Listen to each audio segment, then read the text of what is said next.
اللہ کے نبی صلی اللہ علیہ وسلم کے بڑے مشہور صحابی حضرت سعد بن عبادہ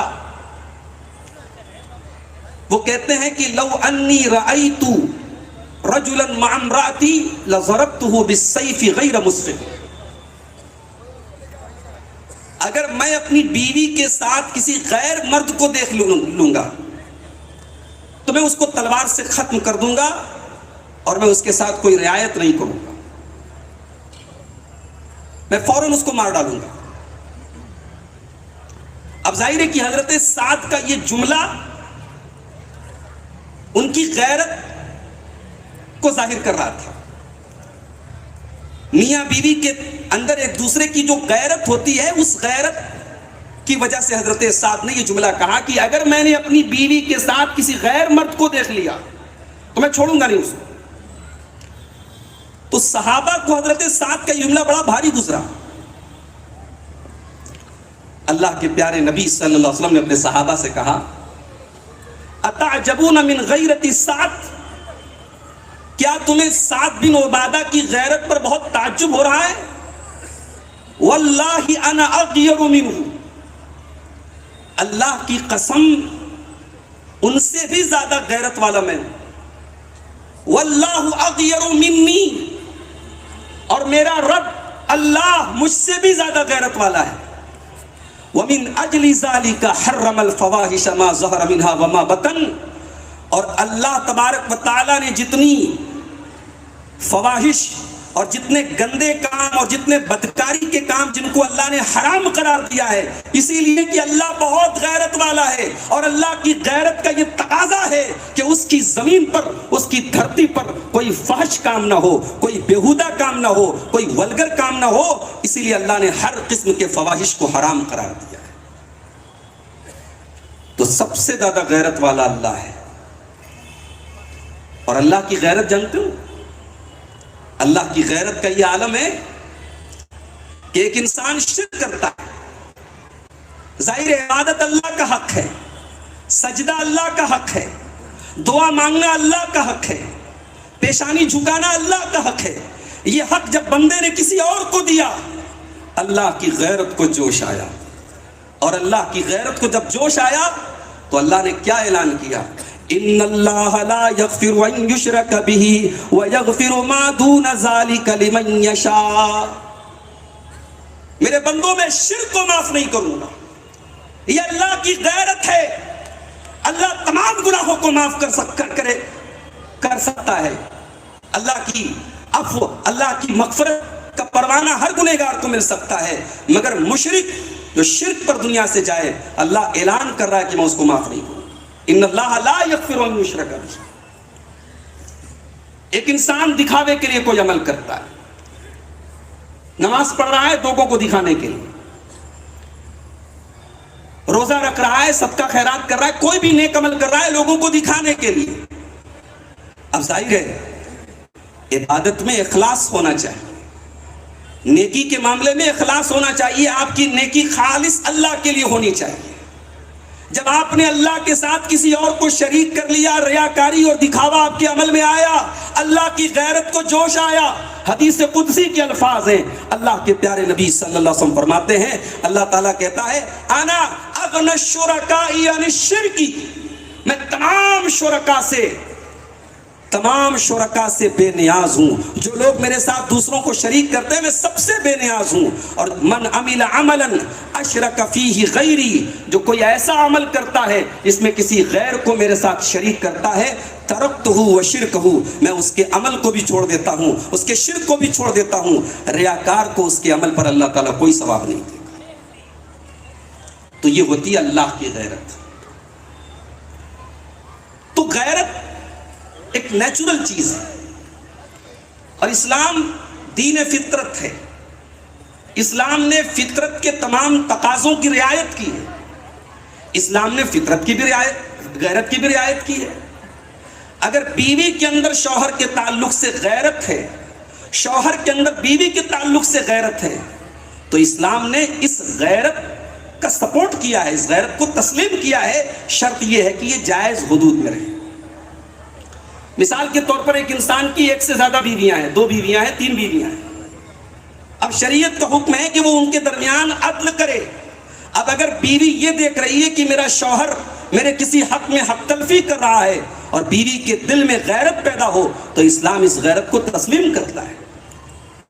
سنن نسائی کی صحیح روایت ہے, اللہ پیارے نبی صلی اللہ علیہ وسلم نے, اللہ کے نبی کی باری تھی اماں عائشہ کے پاس, آپ نے اپنی تمام ازواج مطہرات کے پاس اپنی باری مقرر کی تھی. تو اماں عائشہ نے کیا ہے کر دیجیے. فردوس ارشاد شیخ گورے گاؤں کی ایک بچی یہاں اسٹیج کے بغل میں بیٹھی رو رہی ہے, جس کسی کی بچی ہو اسٹیج کے پاس آ جائے.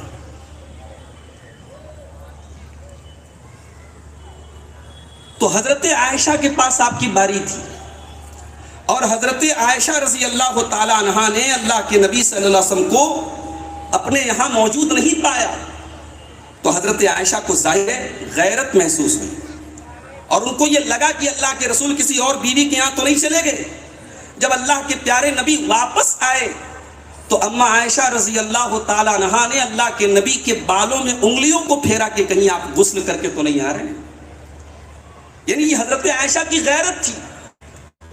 اللہ کے رسول کی بیویوں کے درمیان آپس میں سوتن سے جو غیرت ہوتی تھی وہ غیرت تھی. اور پیارے نبی صلی اللہ علیہ وسلم ایک مرتبہ آپ حضرت عائشہ کے پاس تھے اور کسی دوسری اللہ تعالیٰ سے اس پلیٹ کے اس کھانے کو لیا اور زمین پر دے مارا اور وہ پلیٹ ٹوٹ گئی, کھانا ادھر اوپر بکھر گیا. اب ظاہر ہے یہ حضرت عائشہ نے غیرت, سوتن کی جو غیرت ہے اس غیرت کے تحت ایسا کام کیا. پیارے نبی صلی اللہ علیہ وسلم نے اس غیرت کو اور اس کھانے کو آپ نے دوسرے برتن میں منتقل کیا اور آپ نے بعد میں اپنے صحابہ سے فرمایا تاکہ رسول کا اخلاق تھا. اور جنت میں بڑا شاندار محل ہے, اس محل میں میں نے داخل ہونے کا ارادہ کیا اور میں جانتا تھا اللہ کے نبی بڑے غیرت والے تھے. اللہ کے پیارے نبی فرماتے ہیں جب میں اس محل میں داخل ہونے کا میں نے ارادہ کیا مجھے عمر کی غیرت یاد آ گئی, میں اس محل میں داخل نہیں ہوا. جب پیارے نبی نے اپنا یہ خواب صحابہ کے سامنے بیان کیا, اللہ یا رسول اللہ کیسی بات کر رہے ہیں, میں آپ کے لیے غیرت کیسے کر سکتا ہوں, بھلا میں آپ کے لیے غیرت کروں گا. اگر میری کوئی چیز ہے, میرا کوئی گھر ہے, میرا کوئی محل ہے, آپ بے جھجک اس میں جا سکتے تھے, میں آپ کے لیے کبھی غیرت نہیں کر سکتا. تو پیارے نبی اپنے صحابہ کی غیرت کا خیال رکھتے تھے. اللہ کے رسول کی سالی ہیں حضرت اسماء, ان کا نکاح ہوتا ہے حضرت زبیر کے ساتھ. حضرت زبیر رضی اللہ تعالیٰ عنہ بھی بڑی غیرت والے انسان تھے. حضرت اسماء کہتی ہیں کہ شادی کے بعد بڑی پریشانی کی زندگی تھی اور مجھے بہت سارے کام کرنے پڑتے تھے. کھجوروں کا ایک باغ تھا زبیر رضی اللہ تعالیٰ عنہ کا, میں جاتی تھی اور کھجوروں کی گٹھلیوں کا گٹھر لاد کر کے میں گھر تک لے کے آتی تھی باغ سے. تو ایک دن میں آئی تھی اور اللہ کے پیارے نبی اپنے انصاری صحابہ کرام کے ساتھ جا رہے تھے. آپ نے دیکھا کہ میری سالی اور حضرت عائشہ کی بڑی بہن پیدل جا رہی ہیں اور سر کے اوپر ٹوکری لیے ہوئے ہیں, بوجھ لیے ہوئے ہیں. آپ نے اشارہ کیا آ جاؤ, آپ نے اشارہ کیا کہ میرے پاس میرے ساتھ بیٹھ جاؤ سواری کے اوپر. لیکن حضرت اسماء کہتی ہیں کہ میں فذکرت الزبیر وغیرتہ, مجھے اپنے شوہر کی غیرت یاد آ گئی اور میں نے مناسب نہیں سمجھا کہ اللہ کے رسول صلی اللہ علیہ وسلم اور صحابہ کے ساتھ جا رہے ہیں اور میں آپ کے ساتھ سواری پر آپ کے پیچھے بیٹھ کے جاؤں, میرے شوہر کو پتہ لگے گا, انہیں ناگوار گزرے گا. میں نہیں گئی. اور جب میں نے حضرت زبیر کی غیرت کو یاد کر کے ایسا کیا تو پیارے نبی صلی اللہ علیہ وسلم بھی آگے بڑھ گئے. آپ نے اس کے آگے کچھ نہیں کہا. پیارے نبی اپنے صحابہ کی غیرت کا خیال رکھتے تھے. تو غیرت ایک فطری جذبہ بھی ہے اور ایک دینی جذبہ بھی ہے. ایک ہوتی ہے فطری غیرت اور ایک ہوتی ہے دینی غیرت. دینی غیرت یہ ہے کہ جب آپ کے دین کے خلاف کچھ ہو, آپ کے رب کو کوئی برا بھلا کہے, آپ کے رسول کو کوئی برا بھلا کہے, آپ کے دین کا کوئی مذاق اڑائے تو آپ کے دل میں غصہ پیدا ہو. اس کو کہتے ہیں دینی غیرت. اور اس غیرت کو بھی اسلام نے اس کو سراہا ہے, بلکہ اس کا حکم دیا ہے کہ آپ کے اندر دینی غیرت ہونی چاہیے. آپ کے نبی کی توہین ہو اور آپ کے ماتھے پر پیشانی پر بل نہ آئے، یہ محبت کیسی محبت ہے؟ محبت کا تقاضا یہ ہے کہ محبوب کی توہین ہو تو چاہنے والے کو غصہ ہے، تو محبت کا تقاضا ہے، محبت کی غیرت کا تقاضا ہے۔ حضرت عائشہ رضی اللہ تعالیٰ عنہ ایک مرتبہ اللہ کے رسول صلی اللہ علیہ وسلم کے پاس موجود ہیں اور وہاں سے یہودیوں کا ایک گروہ گزرتا ہے، یہودیوں کی ایک جماعت گزرتی ہے، اور یہودی بڑے بدتمیز بھی تھے، بڑے شرارتی بھی تھے، اللہ کے رسول کے ساتھ اکثر وہ طنز و تعریض کا معاملہ کرتے تھے۔ انہوں نے پیارے نبی کو دیکھ کر کے سلام کے بجائے السلام علیکم کہا۔ السلام علیکم کا مطلب تم پر سلام ہو، اور السلام علیکم کا مطلب تم پر موت آئے، تم ہلاک ہو جاؤ۔ ہمارے یہاں لوگ سلام کرتے ہیں تو بعض اوقات سلام کو اتنا توڑ مروڑ دیتے ہیں کہ وہ کبھی کبھی السلام علیکم ہی ہو جاتا ہے۔ تو سلام جب آپ کریں نا تو الفاظ کی ادائیگی کو صحیح کریں، کہیں ایسا نہ ہو کہ السلام علیکم السلام علیکم ہو جائے۔ ہمارے یہاں بنارس میں نے دیکھا کہ بعض لوگ جو ہے خاص طور سے خواتین کو، ان کو دیکھا کہ وہ السلام علیکم کا مطلب یہ سمجھتی ہیں کہ سب لوگوں کے اوپر سلام ہو، اور سلام علیکم کا مطلب سمجھتی ہے کہ ایک آدمی کے اوپر سلام ہو۔ تو یہ بھی جہالت کی بات ہے۔ صحیح تلفظ کیا ہے؟ السلام علیکم۔ تو یہودیوں نے السلام علیکم کہا، حضرت عائشہ کے کانوں میں یہ جملے پڑ گئے۔ حضرت عائشہ رضی اللہ تعالیٰ عنہ نے فوراً جواب دیا، وعلیکم السلام واللعنت، اے یہودیو تم پر موت آئے، تم پر اللہ کی لعنت برسے، تم ملعون قرار پاؤ، تم پر لعنت آئے۔ حضرت عائشہ نے فوراً اللہ کے نبی کا ڈیفنس کیا، جواب دیا۔ پیارے نبی نے اماں عائشہ کو اتنے غصے میں دیکھا، آپ نے فرمایا مہلن یا عائشہ، اے عائشہ نرمی سے کام لو، اے عائشہ اپنے آپ کو تھوڑا نرم بناؤ، ان اللہ یحب الرفق فی الامر کلہ، اے عائشہ اللہ تعالیٰ ہر چیز میں نرمی کو پسند کرتا ہے، اپنے مزاج کے اندر نرمی پیدا کرو۔ اماں عائشہ نے فرمایا اولم تسمع ما قالوا، اے اللہ کے رسول آپ نے سنا نہیں انہوں نے کیا کہا تھا؟ انہوں نے آپ کے اوپر موت کی بد دعا کی تھی، اور میں کیسے سن لوں کہ آپ کے لیے کوئی موت کی بد دعا کرے؟ اللہ، یہ ہے محبت کی غیرت، یہ ہے دین کی غیرت، کہ میرے نبی کو برا بھلا کہا جائے اور میں سن لوں۔ پیارے نبی صلی اللہ علیہ وسلم نے جواب دیا کہ عائشہ تمہیں کیا لگتا ہے کہ جب انہوں نے السلام علیکم کہا تو میں نے نہیں سنا؟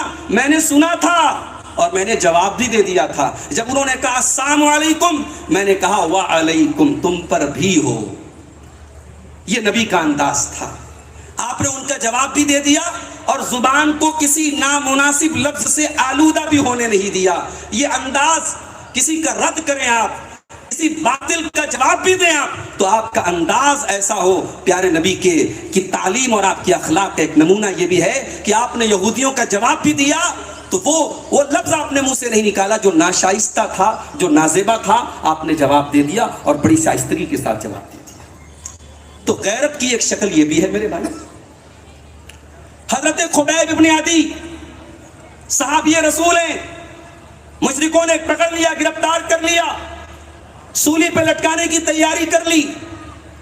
سولی پہ لٹکانے کے پہلے ایک آفر کیا گیا، اتحب ان محمد مکانک وانت فی بیتک، اے خبیب کیا تم یہ چاہو گے کہ تم آرام سے اپنے گھر میں رہو اور یہاں تم کو سولی چڑھائی جا رہی ہے، تمہاری جگہ تمہارے پیارے نبی صلی اللہ علیہ وسلم کو سولی چڑھا دی جائے؟ نعوذ باللہ، کیا تم یہ پسند کرو گے؟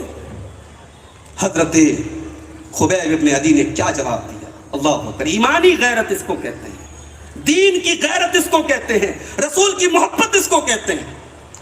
کہا کہ ما احب ان یفدینی والشوکۃ یشاق فی قدمہ، ارے میں تو یہ بھی گوارا نہیں کروں گا کہ میری جان بچ جائے اور پیارے نبی صلی اللہ علیہ وسلم کے پاؤں میں کانٹا بھی چبھایا جائے، خبیب ابن عدی کو یہ بھی گوارا نہیں۔ یہ ہوتی ہے دین کی غیرت میرے پیارے ساتھی۔ آج معاشرے سے فطری غیرت بھی مر رہی ہے، جو اسلام کی غیرت ہے، ایمان کی غیرت ہے، وہ بھی ختم ہو رہی ہے، اور جو فطری غیرت ہے وہ بھی ختم ہو رہی ہے۔ یہ بے پردگی کیوں ہے؟ یہ بے حیائی کیوں ہے؟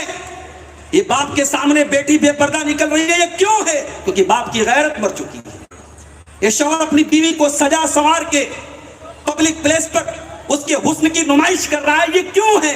کیونکہ شوہر کی غیرت مر چکی ہے۔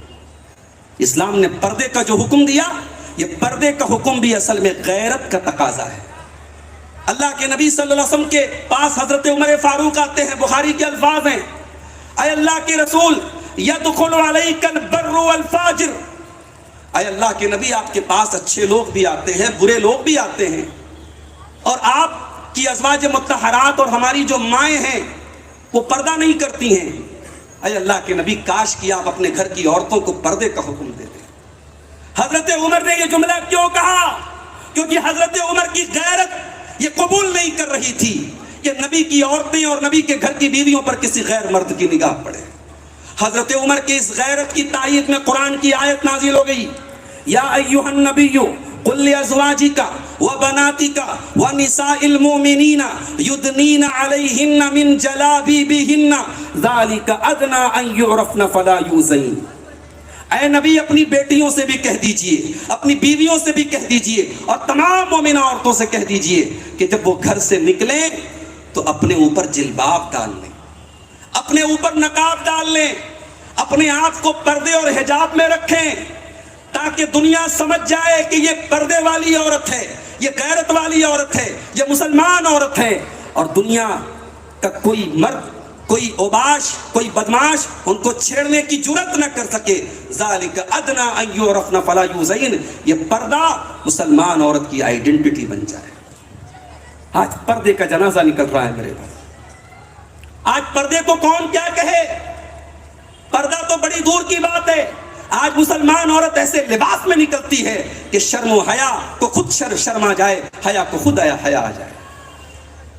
نبی کے دور میں، صحابہ کے دور میں ایسی عورتیں بھی تھی، اللہ اکبر، جنگ کا میدان ہے، ام خلاد نام کی ایک عورت آتی ہے، اس کا بیٹا شہید ہو گیا ہے، جنگ کے میدان میں اس کا بیٹا شہید ہوا ہے، وہ آ کر کے کہتی ہے میرا بیٹا کہاں ہے؟ پورے نقاب میں آئی ہے، سر سے پیر تک پردے میں آئی ہے، اور آ کر کے جنگ کے میدان میں پوچھتی ہے کہ میرا بیٹا کہاں ہے؟ لوگ کہتے ہیں کہ تسألین عن ابنکی وانت منتقبۃ، بڑی عجیب بات ہے کہ تم اپنے بیٹے کے بارے میں جو شہید ہو چکا ہے، جو قتل ہو چکا ہے، اس کے بارے میں پوچھنے آئی ہو، اور نقاب میں آئی ہو، سر سے پیر تک پردے میں آئی ہو، یہ بڑی عجیب بات ہے۔ تو ام خلاد نام کی اس عورت نے کہا تھا ان ارزا ابنی فلن ارزا حیائی، میں نے بیٹا کھویا ہے، شرم و حیا نہیں کھوئی ہے، میں نے غیرت نہیں کھوئی ہے، میری حیا ابھی باقی ہے، میری غیرت ابھی باقی ہے، میرا بیٹا گیا ہے، میری غیرت نہیں گئی۔ آج مسلمان عورت کی غیرت ختم ہو رہی ہے، مردوں کی غیرت بھی ختم ہو رہی ہے۔ سنن نسائی کی روایت ہے، اللہ کے پیارے نبی فرماتے ہیں ثلاثۃ لا ينظر اللہ عز وجل الیہم یوم القیامہ، تین لوگ ایسے ہیں کل قیامت کے دن اللہ تبارک و تعالی ان تین لوگوں کی طرف دیکھے گا بھی نہیں، اتنے ملعون ہوں گے، اتنے بدنصیب ہوں گے، اللہ نظر رحمت سے دیکھے گا بھی نہیں۔ کون لوگ ہوں گے؟ آپ نے فرمایا العاق لوالدیہ، اپنے والدین سے رشتہ توڑنے والا، اپنے والدین کو دکھ پہنچانے والا، اپنے والدین کی آنکھوں میں آنسو لانے والا، والمرأة المترجلہ، اور وہ عورت جو مردوں کی کاپی کرتی ہو، جو مردوں کے جیسا لباس پہنتی ہو، جو مردوں کے جیسی چال ڈھال اپناتی ہو، والدیوس، اور وہ بے غیرت، وہ دیوس الذی یقر فی اہلہ الخبث، جو اپنے گھر والوں میں اور اپنی فیملی میں اور اپنے پریوار میں بے حیائی اور بے غیرتی کو برداشت کر لیتا۔ آج غیرت ختم ہو رہی ہے میرے بھائی، اور آج میرا ٹاپک ہے خواتین اسلام کی غیرت۔ عورت کے نام کے ساتھ جب اسلام لگ جائے، جب عورت ایک مسلمان عورت کہلائے، تو اس کی ذمہ داری بہت بڑی ہو جاتی ہے، اس کا مقام بہت اونچا ہو جاتا ہے۔ ایک مسلمان عورت سے یہ ایکسپیکٹ کیا جاتا ہے، یہ امید رکھی جاتی ہے کہ وہ اپنی جان دے سکتی ہے، مگر اپنی عفت اور عصمت سے کوئی سمجھوتا نہیں کر سکتی۔ ایک مسلمان عورت کی غیرت کیسی ہوتی ہے اس کا اندازہ لگانا ہو، حضرت مریم کا واقعہ قرآن کے اندر اٹھا کے دیکھو۔ مریم کے پاس اللہ کا فرشتہ آ کر کے کہتا ہے کہ مریم آپ کے پیٹ سے بیٹا پیدا ہوگا۔ مریم کہتی ہیں مجھے بیٹا پیدا ہوگا؟ وَلَمْ يَمْسَسْنِي بَشَرٌ وَلَمْ أَكُ بَغِيًّا، میری شادی نہیں ہوئی، کسی مرد کے قریب نہیں گئی، میں کوئی بدچلن عورت نہیں ہوں، مجھے بیٹا کیسے ہوگا؟ فرشتے نے کہا یہ تیرے رب کا حکم ہے۔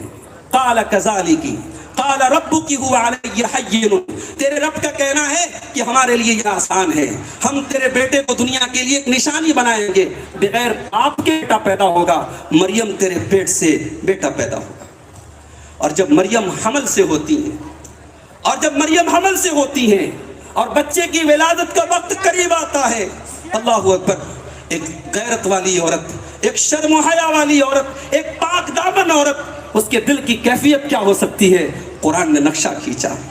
جب بچے کی پیدائش کا ٹائم کا وقت قریب آیا، قالت یا لیتنی مت قبل ھذا وکنت نسیا منسیا، مریم کی زبان سے یہ الفاظ نکلتے ہیں، اے کاش میں مر گئی ہوتی، دنیا میں کوئی میرا نام لینے والا نہ ہوتا، جب بچہ پیدا ہوگا میں کیا منہ دکھاؤں گی اپنی قوم کو، لوگ میرے کیریکٹر پر سوال اٹھائیں گے، لوگ میرے کردار پر انگلی اٹھائیں گے، میں کیا جواب دوں گی؟ کاش کہ میں مر گئی ہوتی، کوئی میرا نام لینے والا نہ ہوتا۔ یہ مریم کی غیرت تھی، میری ماں اور بہنوں اور میرے بھائیوں، یہ غیرت آج مسلمان عورت کے اندر سے ختم ہو رہی۔ قرآن میں ایک اور عورت کا واقعہ بیان کیا گیا، حضرت آسیہ، فرعون کی بیوی، یہ محلوں میں رہتی تھی، بادشاہ کی بیوی تھی، عیش و آرام کی زندگی گزارتی تھی، لیکن جب حضرت آسیہ نے موسیٰ علیہ السلام کو اللہ کا نبی تسلیم کیا، رب کی توحید پر ایمان لائیں، فرعون نے بڑے ظلم و ستم کے پہاڑ توڑے، محلوں کا آرام چھوڑ کر کے زنجیروں اور بیڑیوں میں جکڑنا پڑا حضرت آسیہ کو۔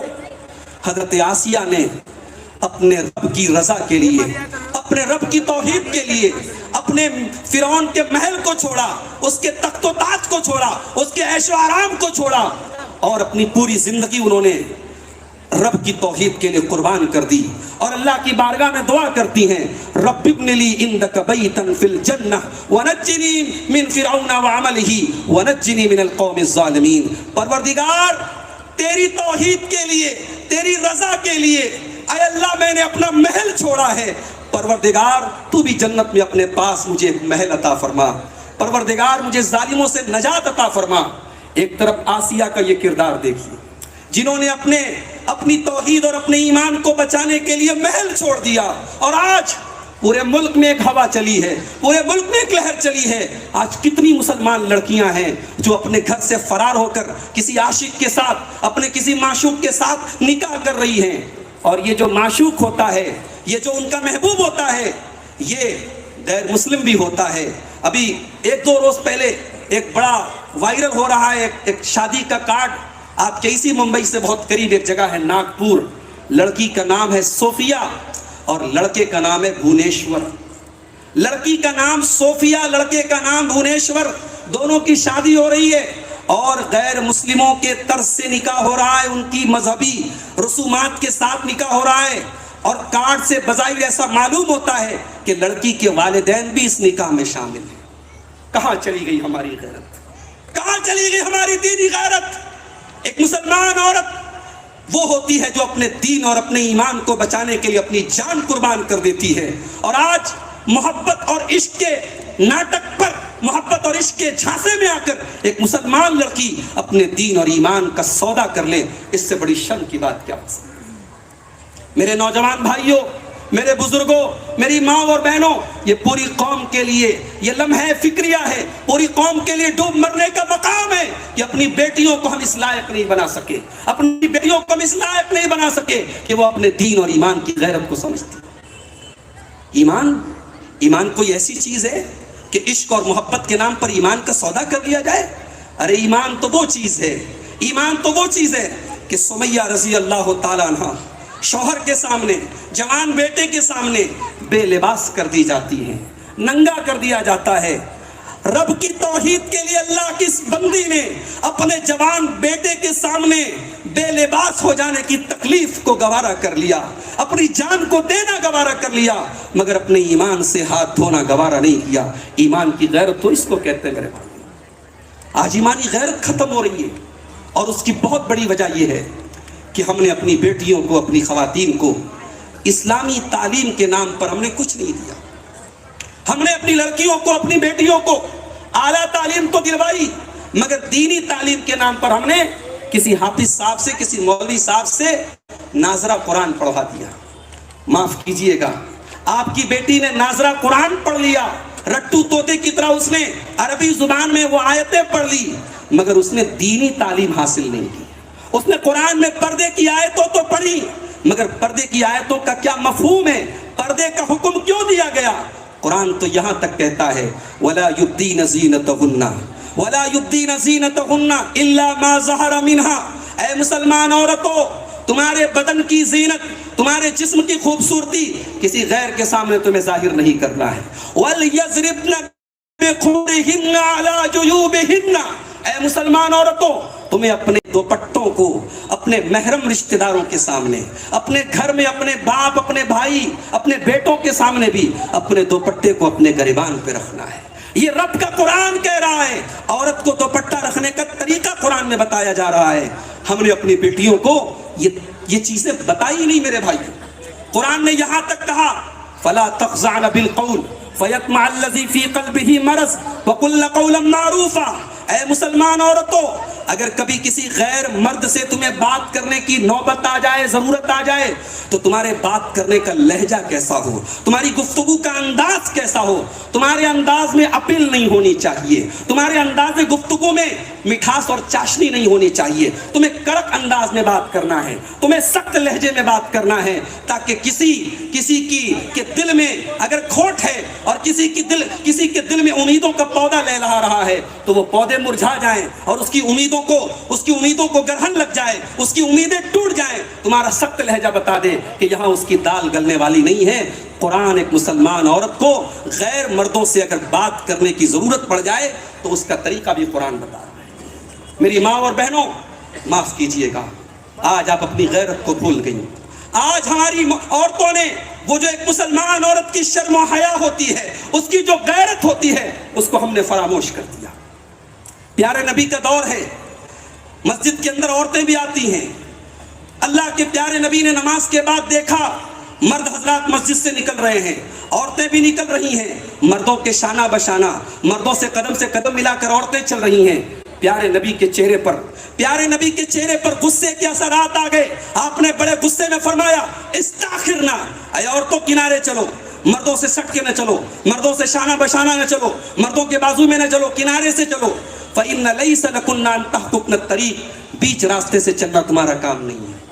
وہ مسلمان عورتیں تھیں، وہ نبی کی فرما برداری کرنے والی عورتیں تھیں۔ انہوں نے نبی کی زبان سے ایک جملہ سنا، حدیث کے الفاظ ہیں، اس دن کے بعد سے عورتیں اتنا کنارے سے چلتی تھی کہ فَكَانَتِ الْمَرْأَةُ تَلْتَصِقُ بِالْجِدَارِ، بعض اوقات عورتوں کا کپڑا دیوار میں چپک جایا کرتا تھا، دیوار میں پھنس جایا کرتا تھا، وہ اتنے کنارے سے چلتی تھی۔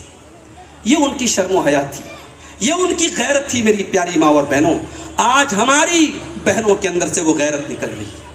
آج ہمیں اور آپ کو اس پر غور کرنے کی ضرورت ہے کہ آج ہمارے گھروں میں جو بے غیرتی پنپ رہی ہے، محرم غیر محرم کا کوئی فرق نہیں ہے۔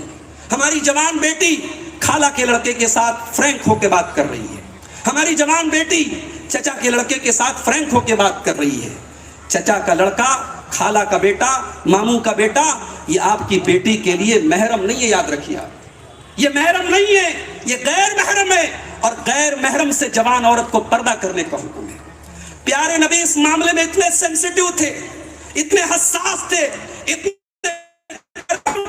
ایک مرتبہ آپ اماں عائشہ آئے، سنن ابی داؤد کی صحیح روایت ہے، آپ نے دیکھا اماں عائشہ کے پاس ایک آدمی بیٹھا ہے، ایک اجنبی آدمی بیٹھا ہے۔ حدیث کے الفاظ ہیں، پیارے نبی کے چہرے پر غصے کے اثرات محسوس ہوئے، آپ کے چہرے پر غصے کا اظہار ہوا۔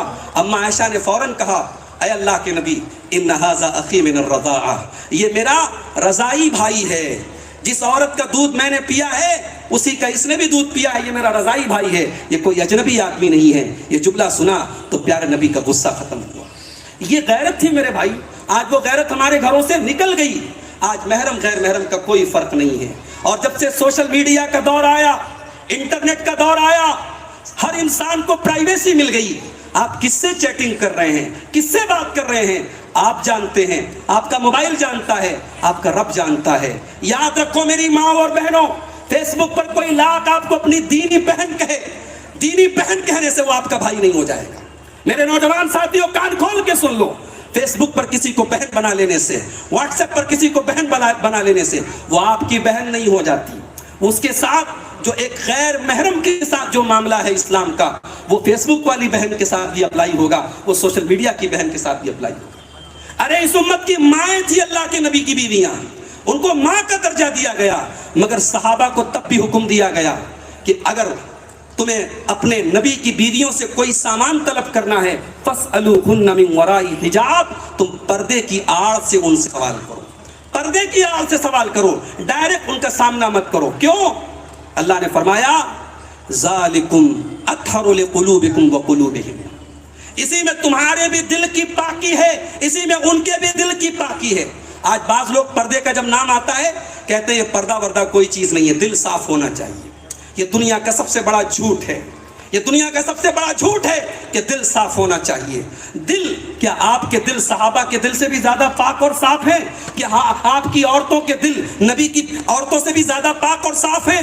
دل کی پاکی اور صفائی اپنی جگہ ہے، اور اسلام کے جو احکام ہے وہ اپنی جگہ ہے۔ اب ایک آخری بات بیان کر کے بات ختم کر رہا ہوں۔ میرے بھائیوں، ہم اسلامی غیرت کی بات کر رہے ہیں، ہم دینی غیرت کی بات کر رہے ہیں۔ آپ جانتے ہیں کہ شریعت میں ایک حکم یہ بھی دیا گیا ہے کہ جب ہم کوئی برائی دیکھیں، کوئی اللہ کی نافرمانی ہوتے ہوئے دیکھیں، تو ہم اس برائی پر ہم انکش لگائیں، اس برائی کو روکنے کی کوشش کریں۔ آپ جانتے ہیں یہ حکم کیوں دیا گیا؟ یہ بھی دینی غیرت کا تقاضا ہے کہ میری آنکھوں کے سامنے اللہ کی نافرمانی ہو رہی ہے، میں کیسے گوارا کر لوں؟ اگر مجھ سے میرا بس چلا تو میں ہاتھ سے روکوں گا، اگر ہاتھ سے روکنے کی طاقت نہیں تو زبان سے روکوں گا، اور زبان سے بھی روکنے کی طاقت نہیں تو کم سے کم دل میں برا جانوں گا۔ اللہ کے پیارے حبیب صلی اللہ علیہ وسلم فرماتے ہیں من رأى منکم منکرا فلیغیرہ بیدہ، جب کوئی برائی دیکھو تو اپنے ہاتھ سے روکو، اپنی طاقت سے روکو۔ فَإِن لَمْ يَسْتَطِعْ فَبِلِسَانِهِ، اگر ہاتھ سے روکنے کی طاقت نہیں ہے تو کم سے کم زبان سے روکو، اور زبان سے بھی روکنے کی طاقت نہیں ہے تو کم سے کم دل سے برا جانو۔ آج سوالات آتے ہیں لوگوں کے، مولوی صاحب فلاں غیر مسلم کے تہوار پر ان کو مبارکباد دے سکتے ہیں کہ نہیں دے سکتے، یا ان کے تہوار پر ملنے والی مٹھائی کھا سکتے ہیں کہ نہیں کھا سکتے ہیں؟ بڑی صاف بات کر رہا ہوں، اسلام یکجہتی کی تعلیم دیتا ہے، اسلام آپس میں میل محبت کے ساتھ رہنے کی تعلیم دیتا ہے۔ سارے مذہب والوں کے ساتھ آپ انسانیت اور حسن سلوک کا معاملہ کریں، اسلام اس کی تعلیم دیتا ہے۔ مگر جب بات عقیدے کی آ جائے، جب بات مذہب کی آ جائے، جب بات دین اور ایمان کی آ جائے، تو اسلام کہتا ہے لا اعبد ما تعبد لا اعبد ما تعبدون، تم جس کی عبادت کرتے ہو میں اس کی نہیں کر سکتا۔ وَلَا أَنْتُمْ عَابِدُونَ مَا عَابُدْ، جس کی عبادت میں کرتا ہوں تم اس کی عبادت نہیں کرتے ہو۔ لَكُمْ دِينُكُمْ وَلِيَ دِينِ، تم اپنے دین پر چلو میں اپنے دین پر چلتا ہوں۔ اسلام کا بڑا کلین اینڈ کلیئر جواب ہے کہ عقیدے کے معاملے میں کوئی کمپرومائز نہیں کیا جائے گا۔ میں اپنے نوجوانوں سے کہنا چاہوں گا غیر مسلموں کے ساتھ بہترین سلوک کرو، دنیا آپ کی مثال دے، مگر خبردار اگر شرک ہو رہا ہے اور آپ شرک کو دیکھ کر کے اس پر حوصلہ افزائی کر رہے ہیں، شرک کا سپورٹ کر رہے ہیں، یا شرکیہ کام میں آپ کی طرف سے کوئی تعاون ہو رہا ہے، یاد رکھیے یہ دینی غیرت کے خلاف بات ہے۔ میں اپنی ماں بہنوں سے کہنا چاہوں گا اسکول میں اعلیٰ تعلیم حاصل کرو، کالج اور یونیورسٹیز میں خوب پڑھو، مگر اپنے دین اور ایمان کی حفاظت کرو۔ کہیں ایسا نہ ہو کہ کسی غیر اسلامی تہوار میں آپس کا بھائی چارہ دکھانے کے لیے آپ شرکت کرنے لگو، اور آج یہ ہو رہا ہے، اور اس طوفان کو ہمیں اور آپ کو روکنے کی ضرورت ہے۔ میرے بھائی، اپنے بچوں کو توحید کی اہمیت بتانے کی ضرورت ہے۔ میں آپ سب سے گزارش کروں گا کہ اپنے گھر والوں کی دینی تربیت کی بھی آپ اس پر بھی محنت کریں۔ آپ اپنے بچوں کا فیوچر بنانے کے لیے کیا کیا کرتے ہیں، کتنا انویسٹمنٹ کرتے ہیں، کتنے انشورنس پلان لوگ لیتے ہیں، کیا کیا کرتے ہیں؟ میرے بھائی، دنیا کا مستقبل بنانے کے لیے آپ نے اتنا کچھ کیا، آپ کے بچے، آپ کی بیٹی، آپ کے اہل خانہ کل جہنم کی آگ میں جلیں گے، کیا آپ برداشت کریں گے؟ ہم تو نہیں برداشت کرتے نا۔